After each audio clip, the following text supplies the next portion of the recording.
É, hoje a gente vai. Hoje não, nas próximas aulas, né, nesse mês, a gente vai estudar a segunda carta de Paulo aos Tessalonicenses, tá? Praticamente é uma continuação da aula do irmão do Wagner, né? O contexto está muito associado à cidade, o contexto cultural. Eu vou só estar dando uma breve recapitulação, mas só uma recapitulação mesmo, porque isso já foi falado aqui, tá bom? Então, acho que a gente pode adiantar um pouco mais nesse sentido, né? É, só para a gente poder ter uma ideia, né? Acho que não. Se puder clicar no. Tá. Aqui é uma foto, tá? De Tessalônica hoje, né? A gente vê a muralha antiga bizantínica, né? Do Império Bizantino, com as ruínas, né? Juntamente com a cidade ao fundo. É, é a segunda maior cidade da Grécia, tá bom? A gente vê que desde muito passado ela sempre foi uma cidade muito grande, tá? Desde o tempo de Jesus, ela sempre foi uma cidade muito grande. E hoje ainda, para o contexto grego, ela é uma cidade muito grande, ela é uma cidade muito importante ali na região da Grécia, tá? Bom, vamos aqui pro mapa do Império Romano para a gente se localizar novamente, né? O que a gente está falando? Aqui, ó, dentro da província da Palestina, a gente vê bastante no noticiário, né? Falar de Palestina e tal. Palestina era uma província romana, onde os judeus tinham uma parte aqui. A Judéia ficava uma parte aqui dentro da Palestina, assim como Samaria, enfim. Tinha várias outras províncias aqui. E até hoje é assim que é determinada a Palestina, né? Toda, e aqui dentro hoje, se você for ver, tem o mapa de Israel, Cisjordânia, o mapa da Palestina. Então, quer dizer, isso aqui já tem bastante tempo, que a gente está falando é milênios aqui. É, o local que a gente está estudando é o que? É aqui a província da Macedônia, capital da província da Macedônia, tá bom?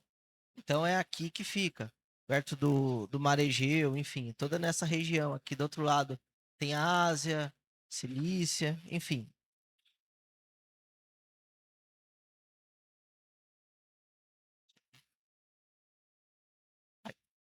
Agora um mapa um pouco mais detalhado da região mesmo que a gente está estudando. A gente viu aqui a Judéia e tal. Agora um pouco mais detalhado. Aqui, ó, é uma cidade portuária, né? O Wagner já tinha comentado isso com a gente, mas só para vocês poderem ver aqui no mapa, tá? Aqui em Tessalônica, tá? Aí aqui você tem Mileto, você tem várias outras. Aqui você tem, pro interior, você tem a Galácia, Panfilha, ó, Tarso, né? Que é a cidade de Paulo, né? Cesareia também, que a gente vê na Bíblia. Antioquia, ó. Aqui que foi um importante centro onde saíram, né? A igreja, né? Onde foi chamado cristãos aqui em Cesareia. Então, para a gente poder entender, é nessa região aqui que a gente está trabalhando, tá? Região da Macedônia. Hoje aqui é o norte, toda essa região aqui hoje é Grécia, tá?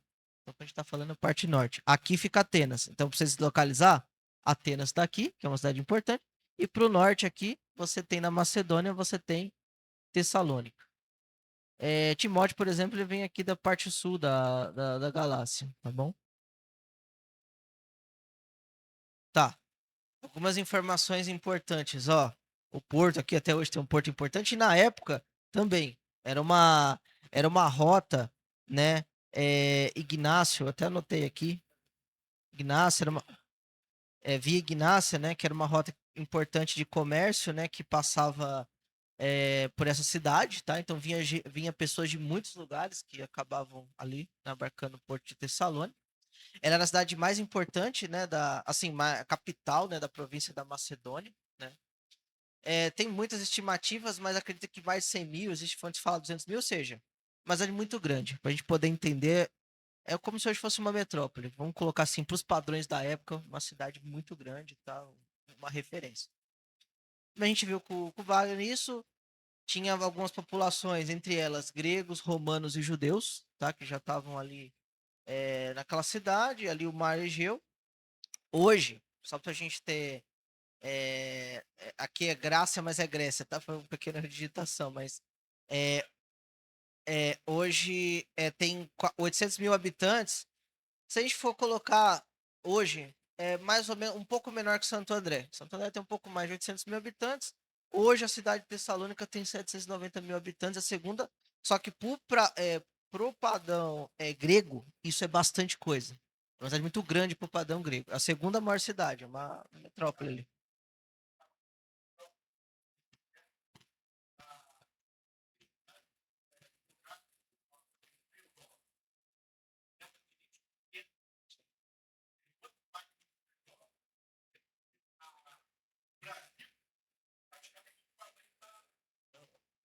Sim.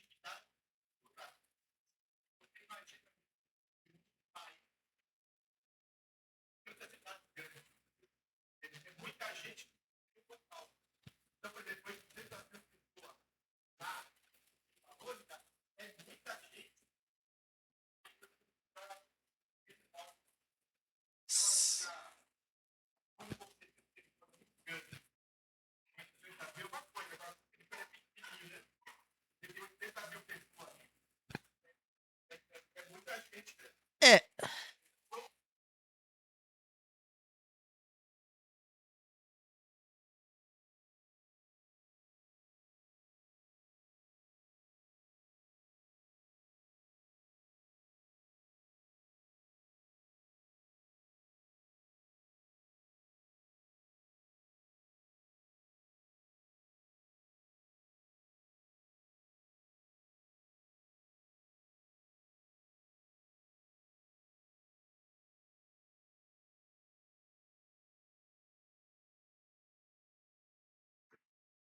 só.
Eles iam na sinagoga, começavam a pegar, né, falar, e você vê, o local que eles se estabeleceram foi na casa de Jason. Jason foi a pessoa que abriu a casa para que eles pudessem estabelecer a igreja lá. Alguém pode ler para mim Atos 11, versículo 7?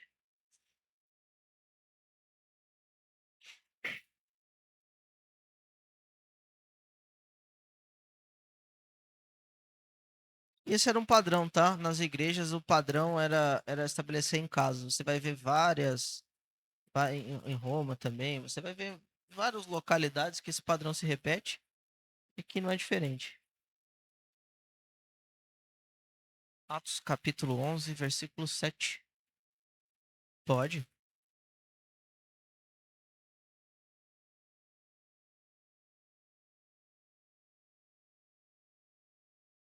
Ah, desculpa, aqui é 17:7. Acabei. Perdão. Isso.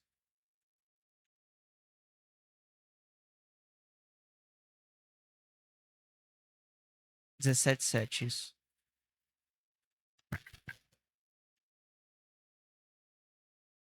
Isso,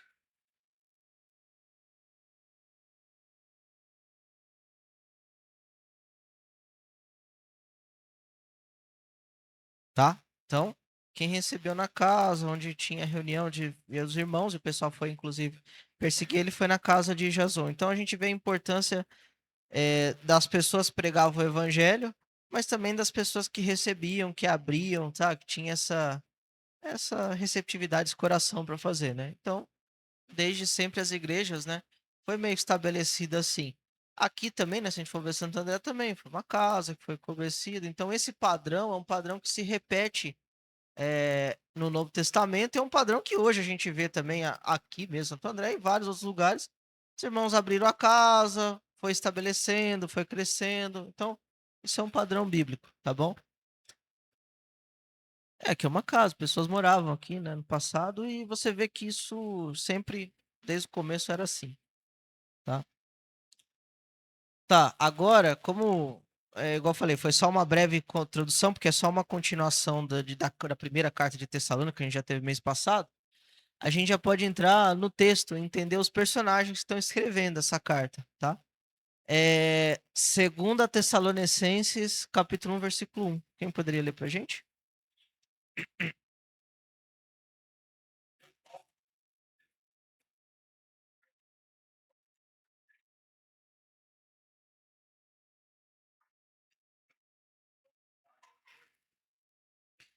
Amém. Então, a gente tem aqui três personagens, né? Da igreja que tá escrevendo a carta. Paulo, sua tradução tá? Silas e Timóteo. Em algumas outras versões, o nome Silas, né? É mais um nome grego e tem outro nome que vai ser Silvano, se a gente for colocar, né? Que é uma coisa romana, vai ser chamado de Silvano. Bom, Paulo, os irmãos já têm estudado bastante aqui, né? E Timóteo também, a gente tem falado bastante dele. Então, o foco aqui que eu vou querer estudar. E Silas? Quem foi Silas? Antes de passar esse slide, eu vou perguntar para vocês. Quem que vocês lembram de Silas? Ou Silvano?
Uhum.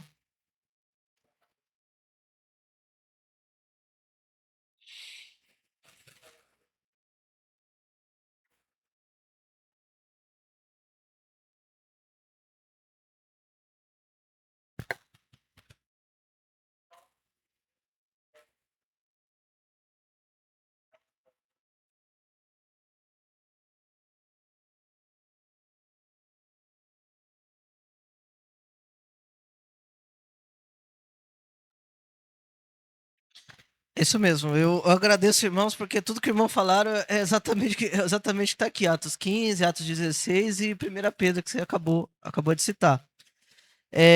Isso é importante porque Silas, a gente vê, eu pesquisei, eu não achei nenhum discurso de Silas, assim, explicitamente.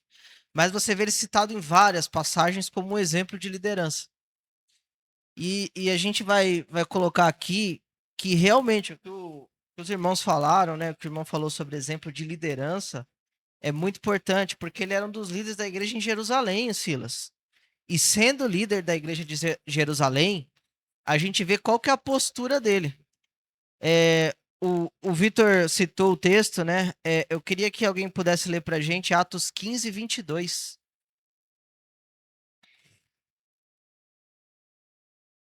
Atos 15, 22, que é a primeira citação que a gente tem de Silas, pra gente poder entender.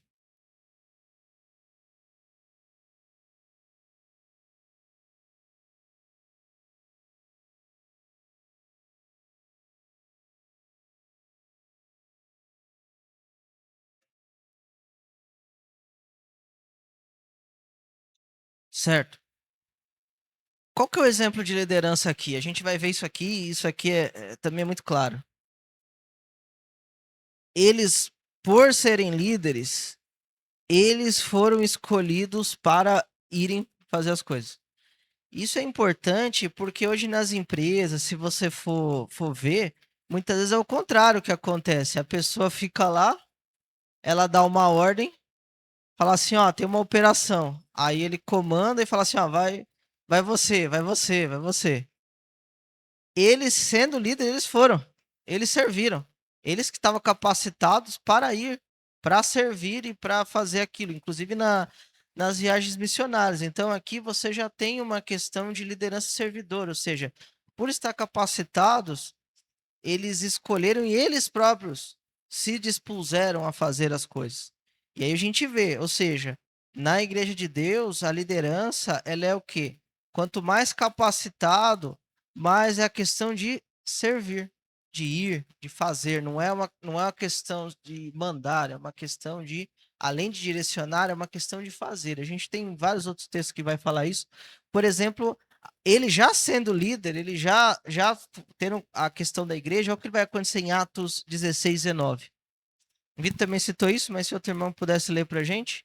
Atos 16, 19.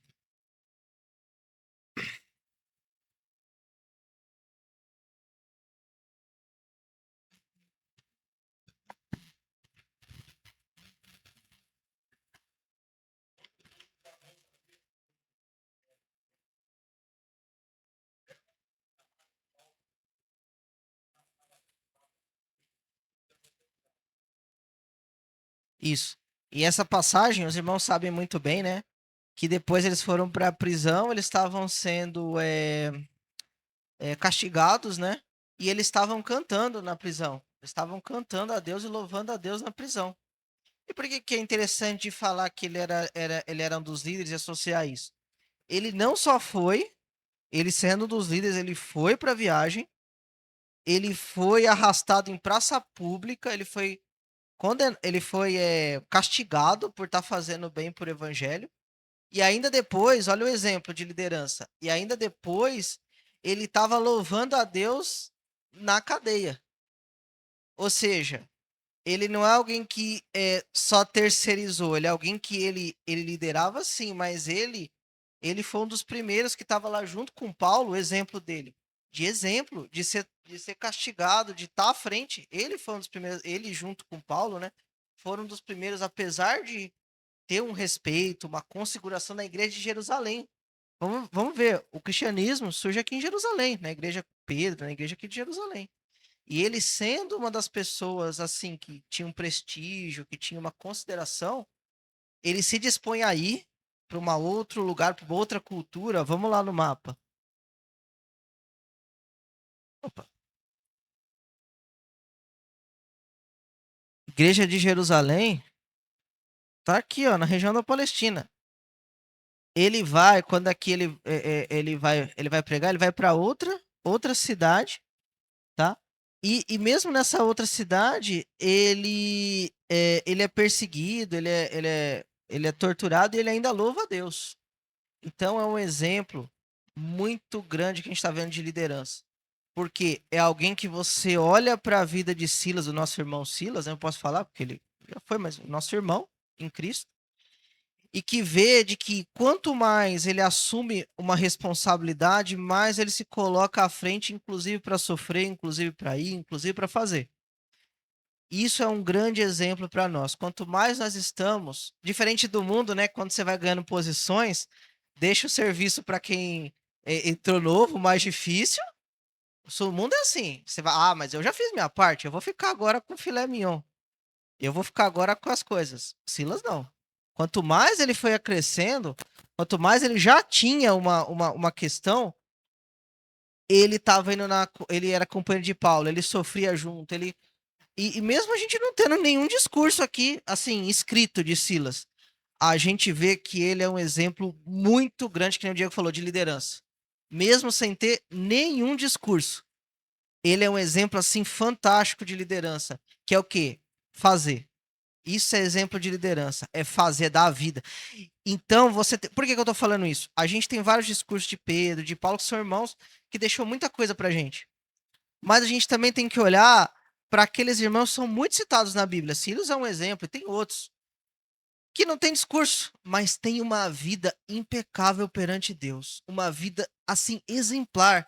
Gaio é um exemplo, Demétrio é um exemplo.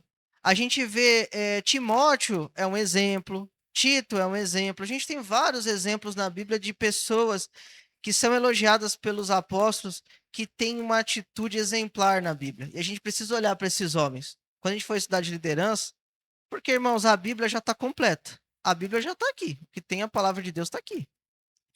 Isso não significa que não tenha coisa para fazer. Muito pelo contrário, tem muita coisa para fazer dentro da palavra de Deus, que era o que Silas fazia. Silas com Paulo, eles pregavam a palavra. E eles são um grande exemplo. Como o Diego citou, vamos ler lá esse elogio que Pedro faz, não é só Paulo. Pedro faz um elogio para Silas também, né? 1 Pedro 5,12. Quem puder ler pra gente? 5,12. Pedro 5,12.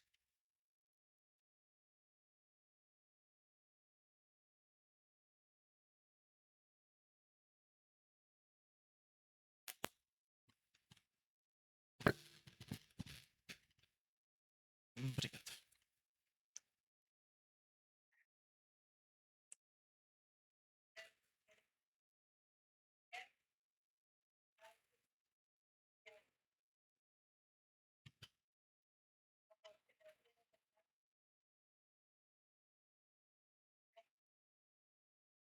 Irmão, primeira carta de Pedro, contexto, muito tempo depois, tá? Disso aqui.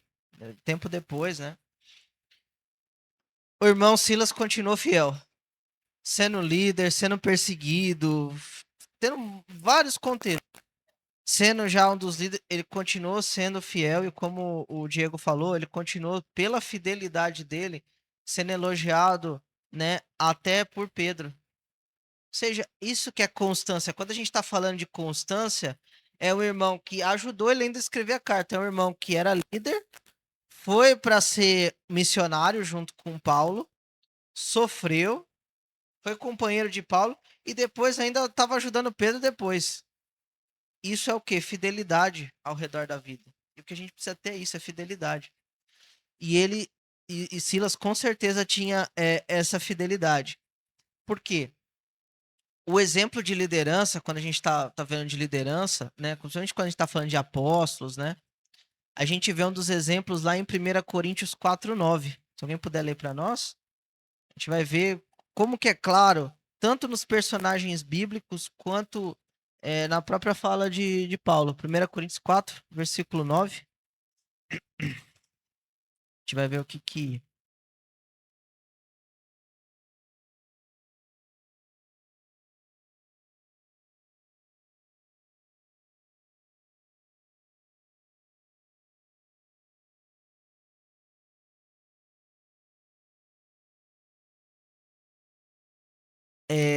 Amém. Você pode ler até o 13, Diego?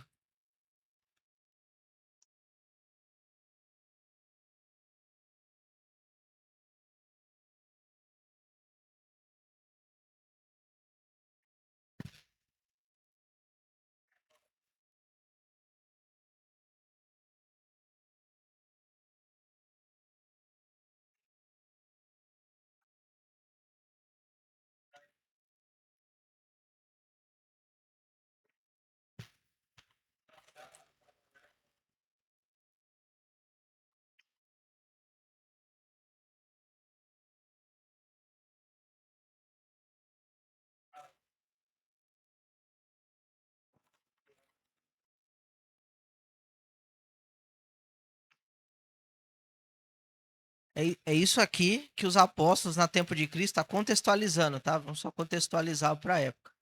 É isso aqui que os apóstolos passavam, tá? Não se deixe enganar. Esse é o papel.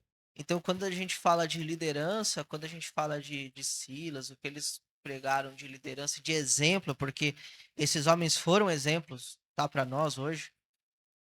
É isso aqui.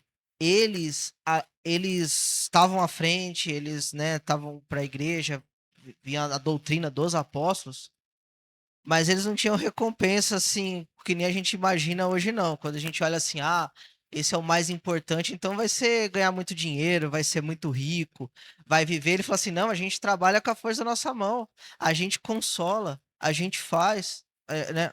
Por quê? Esse era o exemplo dos apóstolos.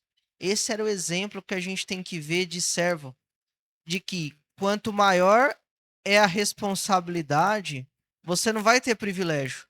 Pelo contrário, a gente pode ver os presbíteros também, vai se doar mais. Por isso que quando a gente vê lá 1 Timóteo 3, vai ver que ele tem que ser hospitaleiro, tem que ter palavra doce, que ele tem que ser um bom exemplo. Ou seja, cada vez o servir, já passo, o servir significa mais serviço. É que nem aquela parábola lá do. A pessoa tinha 5, foi 10, aí o que tinha um foi passado para ter 11. Então, esse é o exemplo de liderança que a gente vê aqui em Silas, a gente vê nos apóstolos, a gente vê toda a Bíblia. Vitor, pode falar.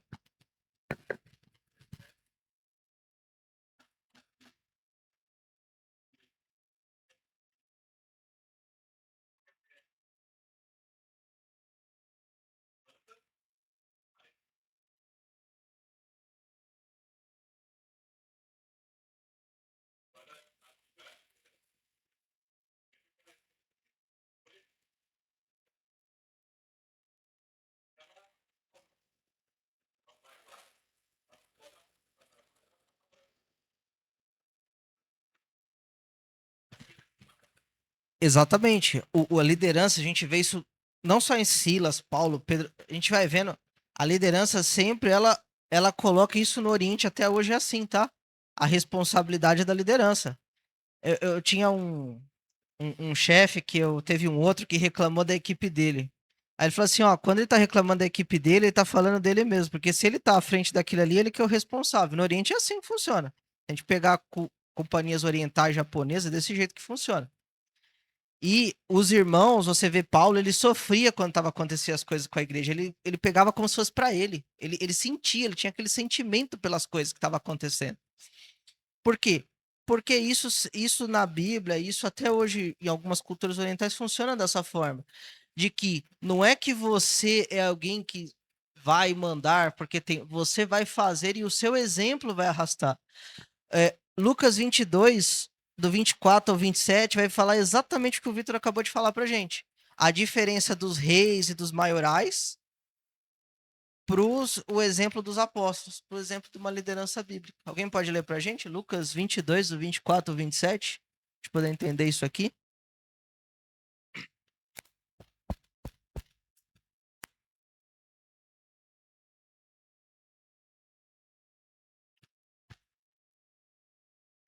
Lucas 22, do 24 ao 27.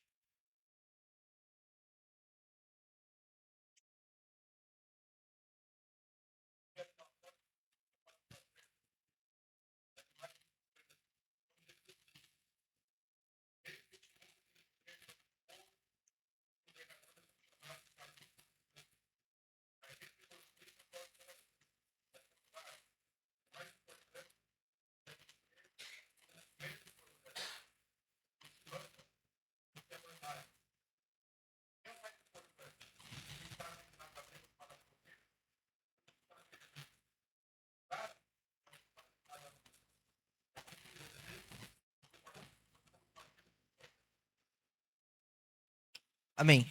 O Júnior tem falado bastante isso, né? Inclusive nas aulas até de sexta-feira, que ele deu aqui quarta. Por exemplo, que ele tá falando de cozinha. Você não vê o exemplo da pessoa porque ela manda você ir pra cozinha. Você vê o exemplo da pessoa porque ela vai pra cozinha. Cozinha é um exemplo, pode ser pra escolinha, pode ser pra qualquer atividade, enfim. A liderança é o quê? Não é um chicote. É você ver o exemplo do irmão, você vê um exemplo de postura de que a pessoa faz, e aí, pelo exemplo, pelo serviço, nós temos que ter a iniciativa de o quê? Poxa, se o irmão tá fazendo e tá fazendo bem feito, eu também quero fazer, eu também quero ter aquele privilégio de poder estar ajudando. Ou seja, as nossas mãos muitas vezes conta muito mais do que a gente fala. Que adianta a gente ter uma teoria muito grande e aí, irmão, ô irmão, mas você tá falando isso aqui, mas você fez? Adianta alguma coisa? É a mesma coisa, eu tô aqui falando pra vocês, mas você chega lá com a minha mãe. Então, ele é um filho indisciplinado, ele grita com o pai dele, aí chega lá no meu serviço, então, ele não faz as peças direito, ele falta. Que exemplo é esse? Entendeu? Não, não funciona. Então, por quê? Isso é a diferença do coach, dos maiorais, das pessoas que têm uma plaquinha, ó, construído por tal coisa. Quando você tem uma obra pública, geralmente tem assim, né? Construído por governante tal e tal, que são os benfeitores. Aqui que Jesus está falando, o exemplo são os pedreiros. O exemplo são as pessoas que colocam a mão na massa guiadas por Deus para fazer. É isso que a gente tem que seguir os exemplos. Hoje a gente nem considera quem foi o pedreiro que construiu uma obra. Você nem sabe quem foi. Mas na obra de Deus é isso que é importante. É a atitude. Por isso que a gente motiva as pessoas com falas, com certeza. Mas muito mais quando a pessoa fala assim, eu posso contar com ele. Eu posso contar com ela. Pode ter certeza. Não é porque não acontece imprevisto. Imprevisto acontece com todo mundo. Mas quanto mais tempo a gente passa com as pessoas, a gente vai ver se realmente aquilo que está falando acontece ou se aquilo que está falando não acontece. É a questão da perseverança, é a questão da continuidade. Né? Não é querer fazer algo muito grande, mas a questão é nas pequenas coisas. Tá tendo uma perseverança, tá tendo um crescimento, tá tendo alguma coisa. E Silas é um exemplo de perseverança. Ele começou na igreja, ele era um dos líderes da igreja, ele foi ser missionário com Paulo, ele sofreu com Paulo, e depois, até lá no final, Pedro vai falar que ele é irmão fiel. É isso que a gente tem que querer ser. Um irmão querer ser fiel, e não importa o que você estiver fazendo, até o final, para que pessoas de fora venham ver o seguinte: essa pessoa, ele é como que se está servindo a mesa, não alguém que tá, não é o chefe dos garçom, ele é um garçom. Não é aquela pessoa que fica só dando, você faz isso, você faz isso, você faz aquilo. Não, ele até direciona, mas ele tá fazendo. E ele assume responsabilidade que tá fazendo. Então, dentro das nossas vidas, irmãos, a gente tem que se conhecer para ver. Inclusive, 1 Timóteo 3 vai falar que a gente tem que ter bom testemunho com os de fora. Para ver se existe, está sendo praticado aquilo que está sendo pregado, está sendo feito. E essa liderança que Deus quer, seja com as mulheres mais velhas em relação às mais novas, seja qualquer pessoa. A teoria e a prática ela anda junto. Leitura anda junto com obra. Não tem essa coisa, não, mas eu estou procurando, então eu posso continuar sem fazer nada. Não, se a gente está lendo, a gente tem que ter obrigação de o quê? De ser santificado e das pessoas de fora verem que realmente a gente não está tendo duas vidas. Não existe duas vidas. A vida que a gente está aqui com os irmãos, que é maravilhoso, a gente precisa refletir essa luz de Cristo na nossa família, no nosso lar, em qualquer ambiente que a gente tiver. Isso que é liderança. Opa, precisa de alguma coisa, quem que levanta a mão primeiro? Todos precisam fazer. Mas se não tiver ninguém para levantar a mão, o líder vai levantar a mão para fazer. Por quê? Porque ele dá uma ideia para ele primeiro. Igual a palavra de Deus, primeiro que eu estou falando aqui se aplica para mim. Não querer aplicar para os irmãos e não aplicar para mim. E vice-versa, tudo é aplicado para nós. Tudo que a gente for fazer, a gente tem que olhar o seguinte: eu tenho condição. É muito fácil eu chegar, ô Wagner, eu sei que você sabe fazer isso aqui, deixa para você. Ou deixa para minha mãe, ou deixa para o Diego. Negativo. Talvez eu não possa fazer, eu tenho que falar pro irmão, olha, irmão, eu tenho uma ideia, eu não sei talvez fazer, mas você me ajuda? É uma coisa. Mas eu não posso dizer assim, eu sempre tenho que me colocar dentro da situação. Nós somos um organismo vivo, não uma organização que nem uma empresa. E o organismo está sempre um relacionado com o outro, um intrincado com o outro, sendo coparticipante das coisas, tá bom? Então, irmãos, cobrem e vejam atitudes, tá bom? Porque Silas tinha essa atitude, por isso que ele estava escrevendo aqui, assim como Paulo e Timóteo, tá? É, perspectiva da primeira carta. É, na primeira carta, vai falar também sobre alguma. O irmão Wagner já falou, né? Eu só vou dar uma breve é, recapitulação.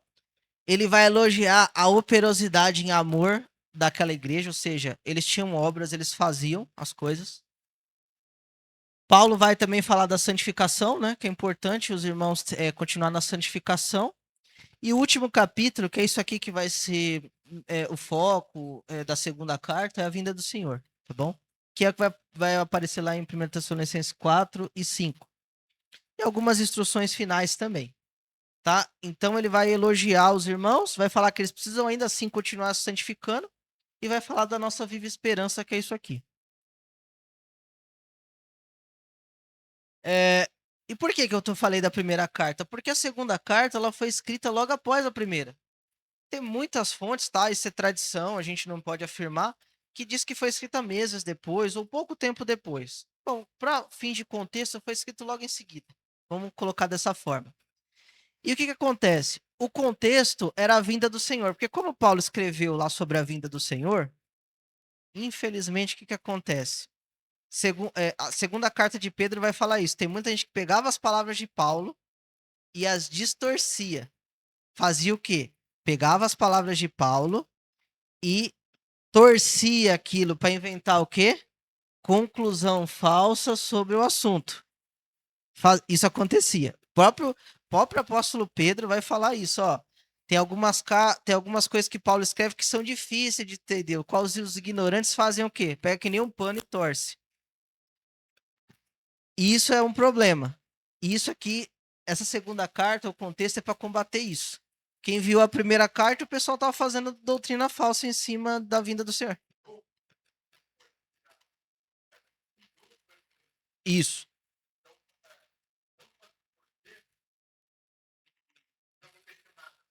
Sim. Aham.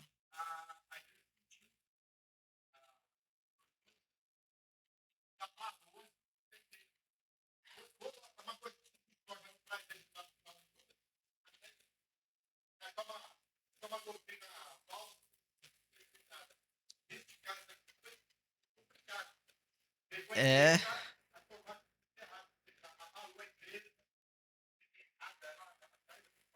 Por, por,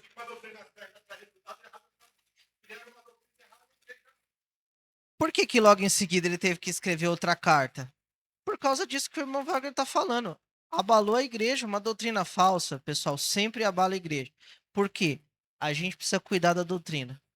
Quando alguém, inclusive dentro da igreja, por ver um texto distorcido, que não foi o que Paulo escreveu, foi uma distorção, começa a inventar, isso começa a causar um monte de problema. Então, esse é o foco da carta. É os problemas, e que são vários, que estava ocasionando por causa de 1 Tessalonicenses 4 e 5, a distorção disso aqui. Eles pegaram esse texto e fizeram uma confusão e que Paulo vai ter que, vez por vez, com calma, explicar por que, que eles estão distorcendo isso daqui. Paulo explica muito bem. Paulo ele vai explicar para combater. E até hoje, quantas igrejas não, por causa da vinda do Senhor, não foi criado doutrinas falsas falando que Jesus já voltou, falando várias outras coisas. Então, isso aqui, data da volta de Cristo, enfim. Isso aqui deu problema, não foi agora. Na, isso aqui perto do volta dos anos 50 já estava dando problema. Só pra gente ter noção. Jesus morreu perto dos anos 30, mais ou menos. An o quê? Aproximadamente, né?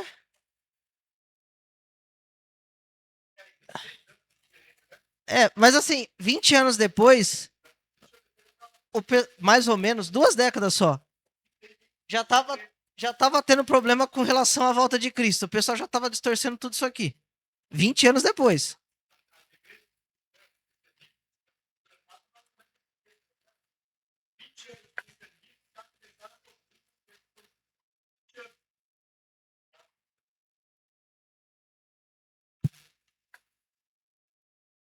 Uhum.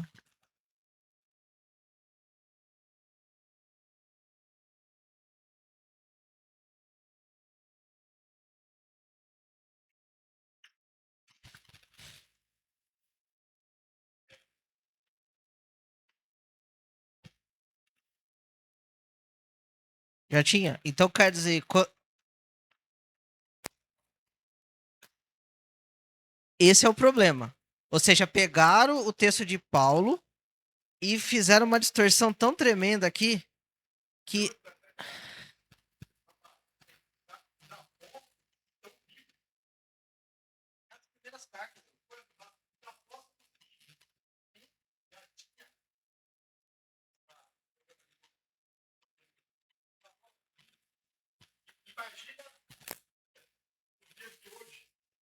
Sim, foi bom você ter falado, porque não só eles estavam vivos, como Primeira Tessalonicenses é acreditada como uma das primeiras, não vou falar a primeira, mas assim, uma das primeiras cartas, e aqui também.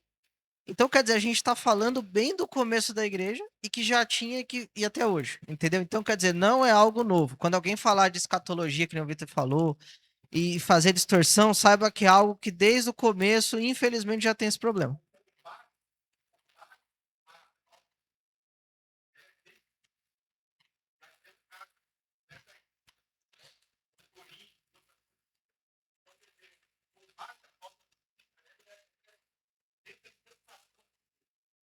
Sim.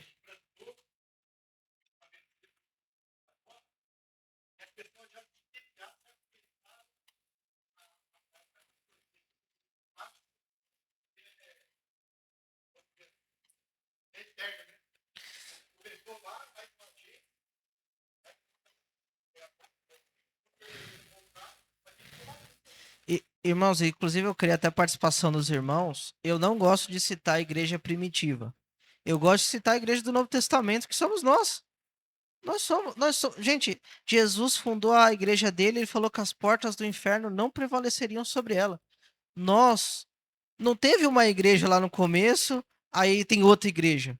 Quem fundou essa outra igreja, então? Se teve outra igreja, quem teve que ter fundado essa nova igreja? Não tem. A igreja é a mesma. Entendeu? Ah, mas a gente está num contexto diferente. A igreja é rigorosamente a mesma. Nós somos continuação da mesma igreja. Alguém, Vitor?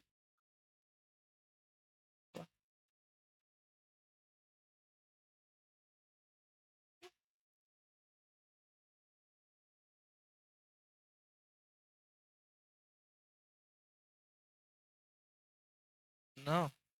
Você é a igreja de Laodiceia. Você queria ser a igreja de Laodiceia? Não.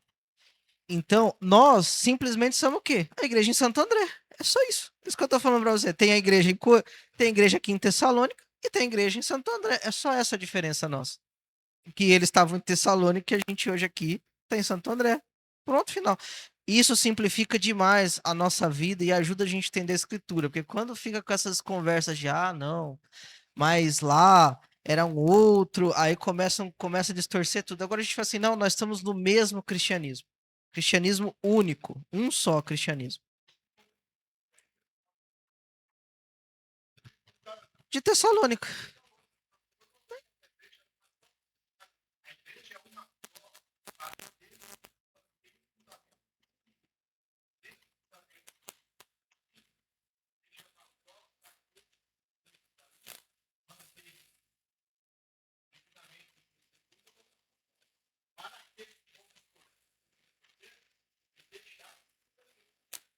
Por exemplo, na época,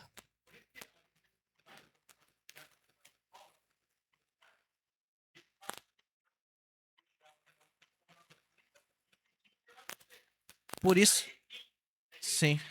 Por isso que na época já tinha, por exemplo, os nicolaítas, depois dessa época, né, lá na época de João, já tinha os nicolaítas que tinham feito o quê? Desviado. Os nicolaítas eram surgiu dentro da igreja, mas aquilo ali é um desvio total. Aquilo ali é uma coisa totalmente fora da doutrina e que não é mais.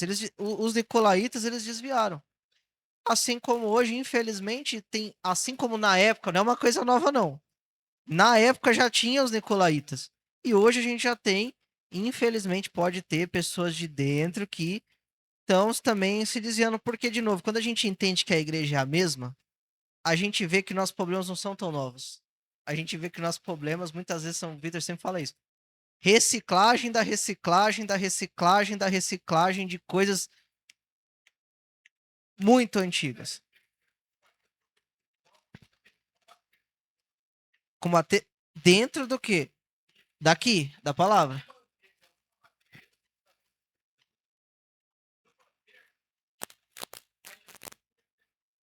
Sim, vocês são meus discípulos se vocês fizerem aquilo que eu mando.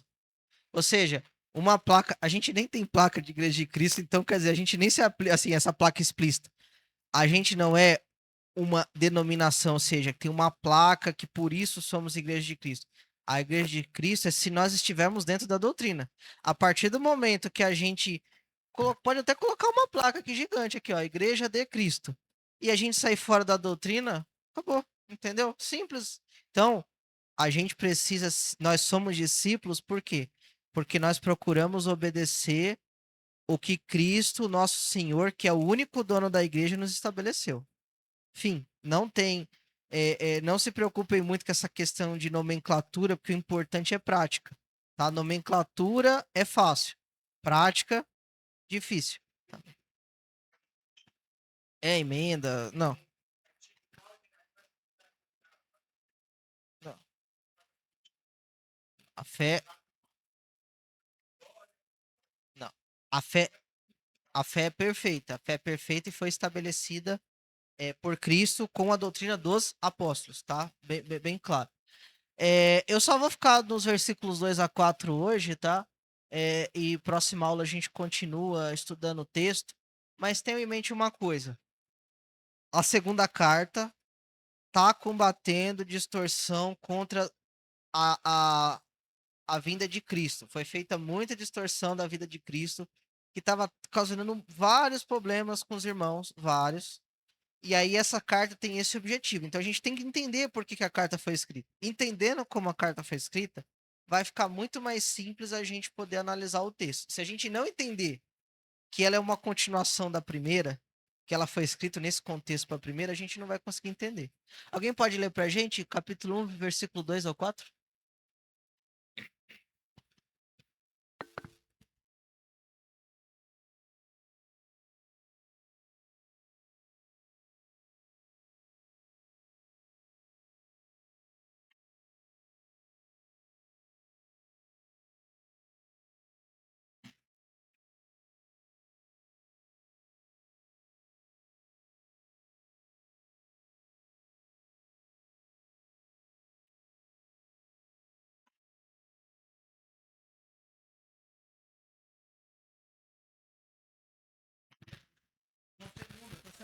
Segunda, tá certo. Seja, a igreja de Tessalônica era uma igreja operante. Era uma igreja, tanto na primeira carta quanto na segunda, é uma repetição, tá? Que é uma igreja que ele elogia tanto lá no primeiro capítulo de Tessalonicenses aqui, quanto na segunda, é uma igreja que trabalha, é uma igreja que faz, é uma igreja que, inclusive, ela é um modelo para as outras,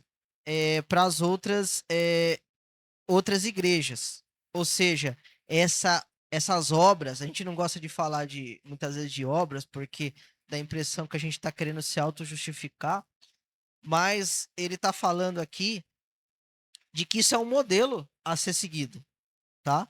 É por isso que ele se orgulhava, porque mesmo no meio da perseguição, essa igreja ela crescia, ela continuava trabalhando, ou seja, continuem fazendo as coisas, continuando tendo operosidade da vossa fé. A fé não é uma coisa só para ficar no coração, gente. Não acreditem nisso. O pessoal fala assim: ah, mas meu coração tá bom com Deus, não preciso fazer mais nada. Não é isso. Opa, pode falar. Pode, claro, claro.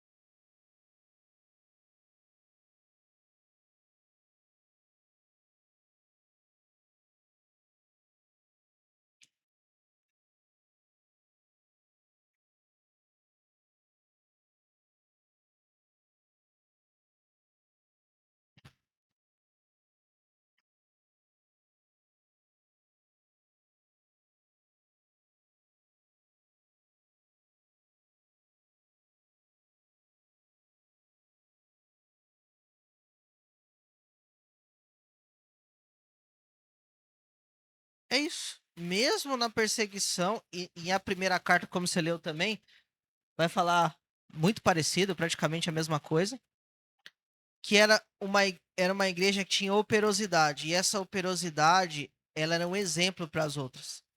Então, de novo, quando vier com aquela conversa, mas eu tenho um coração para Deus. Fé sem obras é morta. A gente precisa entender isso. Deus quer trabalhar no nosso coração, com certeza, é o primeiro lugar. Mas,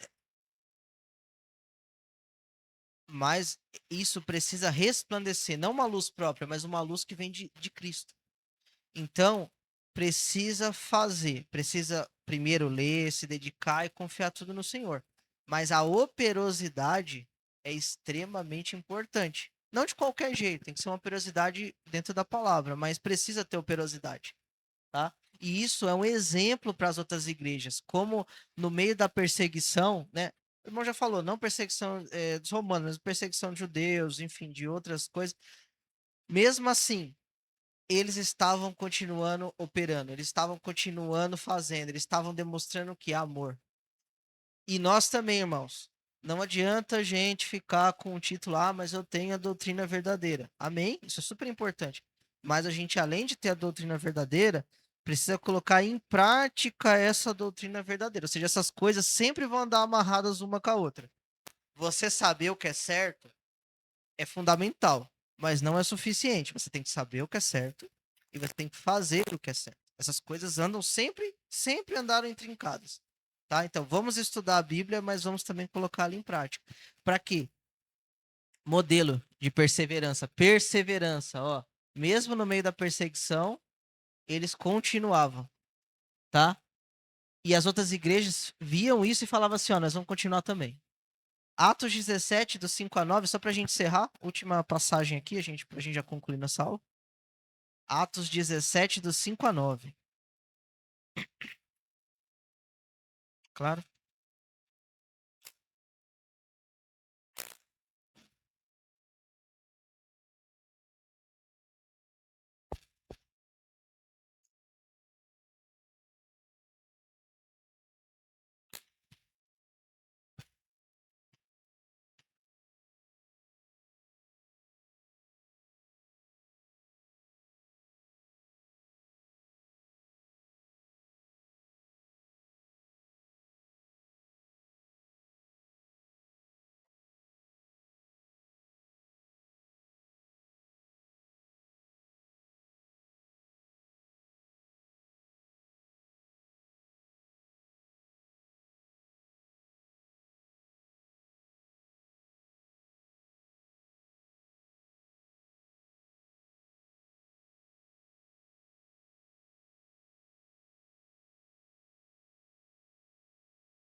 Ou seja, Jason, ele teve que pagar fiança, ele sofreu por quê? Por hospedar pessoas que estavam, né, os irmãos que estavam pregando a palavra.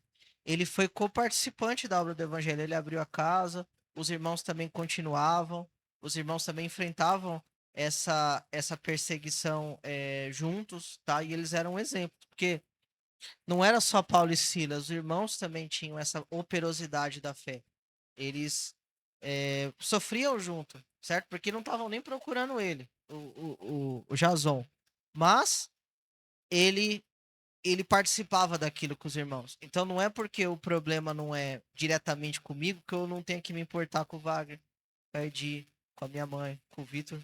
Isso faz parte também de você ter uma operosidade da fé. Não só por você, mas pelo outro. Porque nós todos aqui somos uma mesma família de Deus. E essa família precisa fazer o quê? Trabalhar junto. Ter operosidade na fé, tá na obra do Senhor e fazer aquilo que o Senhor deseja de nós. Então, irmãos, para concluir, vamos ficar nisso com esses irmãos aqui, ó. Vamos ter operosidade, crescer mais em obras, crescer mais em atitudes, crescer todos nós, tá? E isso, ela vai aumentando, isso vai sendo um exemplo. Então, que a gente possa observar esse elogio que ele faz, tem problemas doutrinários a igreja de Tessalônica por causa da vinda de Cristo? Tinha.